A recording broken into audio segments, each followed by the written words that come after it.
Hey, so this is my project for Algebra 2, Chapter 6, evaluating radicals or whatever. So, to start off, 6-1, f of x equals 2x plus 1 and g of x equals 4x plus 3, then find f plus g, f minus g, f times g, f over g.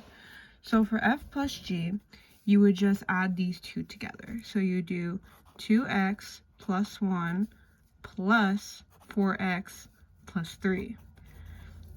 Add like terms, 6x plus 4, and yeah, so that should be your answer, which you can write f plus g.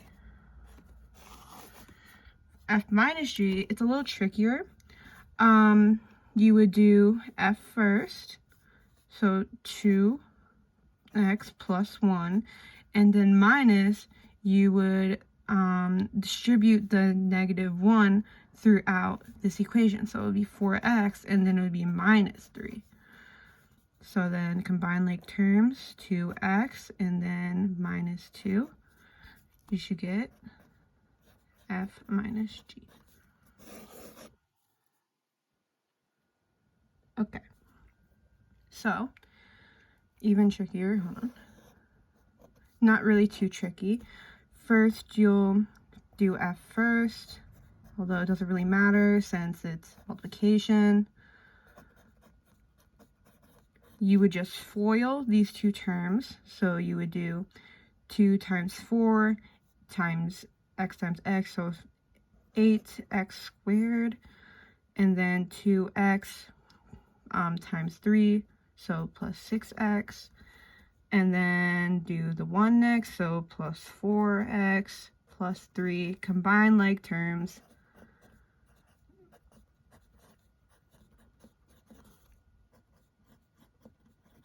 Okay, that's what you should get. This one is probably the trickiest, but also most simple. So you would do f first, put it on top, and then put it on top of 4x plus 3. And since these aren't, this is a term, this is not like a, well, it's not a term, it's like a statement. So you cannot simplify any further. But since this is division, when it's division, the bottom can never be 0. So you need to find a solution to 0 to make sure this would, be true. So you would equal it to 0. I hope that made sense. Then x cannot equal negative 3/4, because if it equaled negative 3/4, then you would get 0, and you cannot divide by 0. So this is your full answer. Okay, next section. A formula for converting degrees Celsius to Fahrenheit is f of x equals 9/5x plus 32. Find the inverse of f of x and prove their inverses. So, pretty simple. When you find an inverse of an f of x, this is technically y, you just switch the variables. So you do y, y equals, oh no, my bad. You do x equals 9/5y plus 32. Now that you have that, you just solve for y. Now, in this case, it's a little tricky since it's a fraction. So what you would do is isolate this first. So you would get 9/5y equals x minus 32.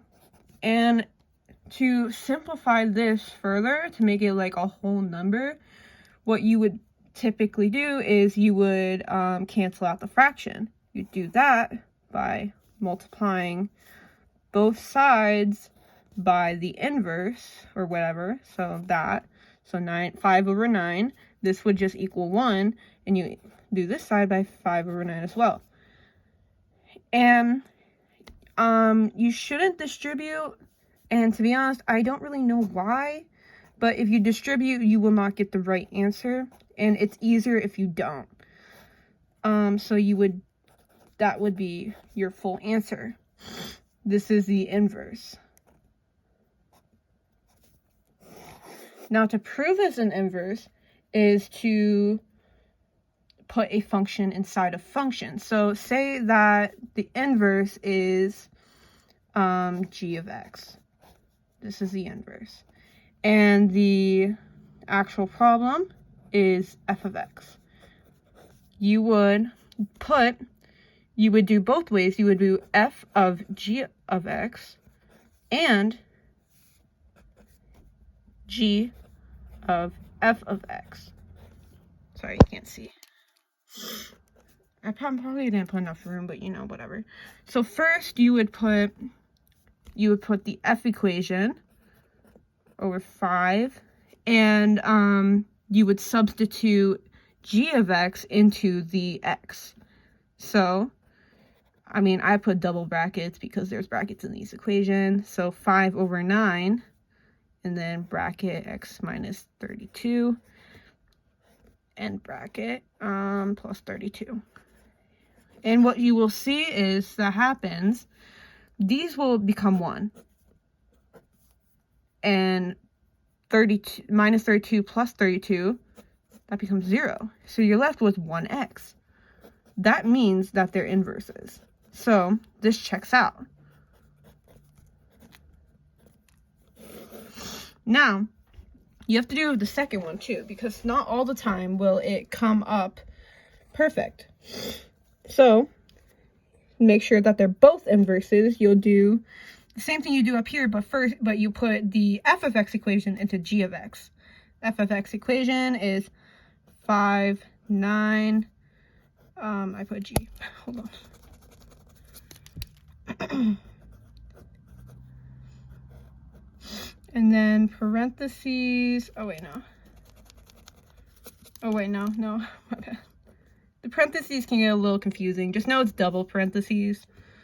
And then you'll put x into this spot, which is 9 over 5, x plus 32, bracket minus 32. And then what you see should happen is they cancel out. 5 over 9 times 9 over 5 is 1. Plus 32 minus 32, 0. You get g of f of x equals x. So they both work. That's how you prove that they're the inverse. Okay, next one. Identify the domain and range of f of x equals 4 to the square root of x minus 2 minus 8.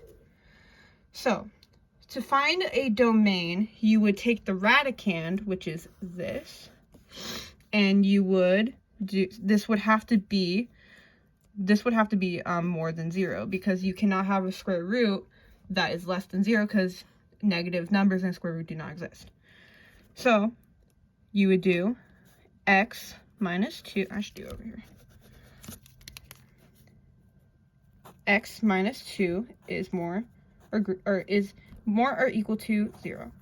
You solve, that's your domain.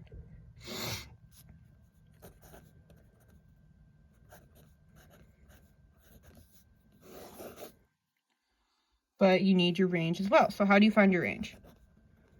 You find it by substituting your 2 into this equation and solving.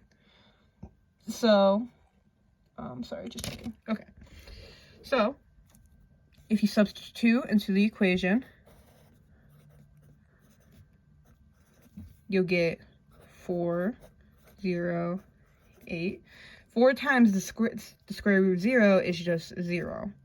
0 minus 8. So, you should get negative 8. Yeah. So, negative 8 is, it has to be greater than that, than 0. I mean, than y, my bad. Is that right? Wait, no, I did it the wrong way, my bad. It can get a little tricky with the signs, but make sure that this is greater, the y has to be greater than -8, because if not, then the equation wouldn't exist. So that should be your two answers. Alright, next one. Okay. So I don't really know how to read it, but basically how you do it, it's not a square root, it's a 6th root, which means that there needs to be 6 consecutive numbers on multiply to get 62. So basically, just find the prime numbers of 62 first, which you can do 2, 2, 2, 2, 2, and when would you look at that? There's 6 2's, which means this is a perfect 6th root. So you can take a 2 out. Now for this, it's to the 18th root. You don't need to solve or anything. You can just divide it by 6. Because if you think about it, they're like kind of opposite, so you can just divide. If that makes sense, you know, whatever. So basically, this would be 2 times the quantity of x squared minus 3 to the 3rd power. And if you want to get a little sassy with it, if that's even a term, you can do absolute value signs right here. But you don't have to. Because this is it's a quantity of, it's a even quantity. So when you put a negative or a positive, you would come out with a positive. So putting absolute value signs around that variable helps. All right, next one. Ooh, these are my favorite. So first of all, you cannot, this is basically saying that it's square root of 6x squared or whatever, and to the square root over. So you cannot have a square root or root of any kind in the denominator. Or not multiple. So to get rid of that is you multiply by the conjugate. This is like one of the most simplest forms of it. Multiplying by y to the 7th power, and on both on top and bottom, this will cancel out and just be y to the 7th, because you square it and it just be y to the 7th. And then so y to the 7th, and then on top you would do x to the 6th, y to the 7th. That's not completely simplified though. So what you do is you can take your 6x's out. I can do this in my head, but for the purposes of showing or whatever, you can take 3 pairs out, so it's x to the 3rd. I don't think I have room for this. And for y, when you think about it, there's going to be 6 y's in there, so you can take 3 out. You can take 3 pairs out, so, oh wait, yeah. So y to the 3rd, and you're left with a y in there. All over you. It's still not completely simplified though, because you can divide like terms.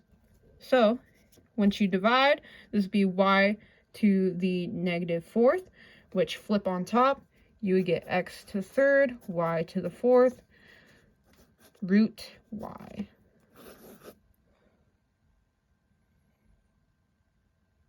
Hold on. Yeah, that's right. Okay. Last two, for sure. Yeah, last two. Okay, this one's fairly simple. These are just nth roots. Oh no, this isn't nth roots. This is fractions in your roots. Not roots. Fractions in your powers. So basically, I don't really know how to explain it, but basically you first want to do is do this to the 1st power.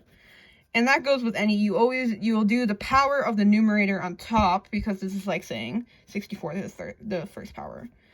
So 64 to the 1st power is 64. And then you'll do it all over the root of 3. Now, what's the cube root of 64? could know this, but also you can just do the primary numbers of it. So 2 times 2 times 2. And since we did this on our last one, there's 6 2's. You can take 1, 2, wait, no, wrong. Since it's 3, since it is 3, you need to take 3 2's to make a pair. So you can take 2 2's out, which would just be 4. Okay, last one. So solve for t. So how do you solve when your equation is a whole radical? Well, you do the opposite. Like if you, to say you had a 5x equals 10, you'll do the opposite of it, divide each side by a 5x. So you square root each side. When you square root each side, they cancel out. So you get, now you just solve like normal. So t equals 9.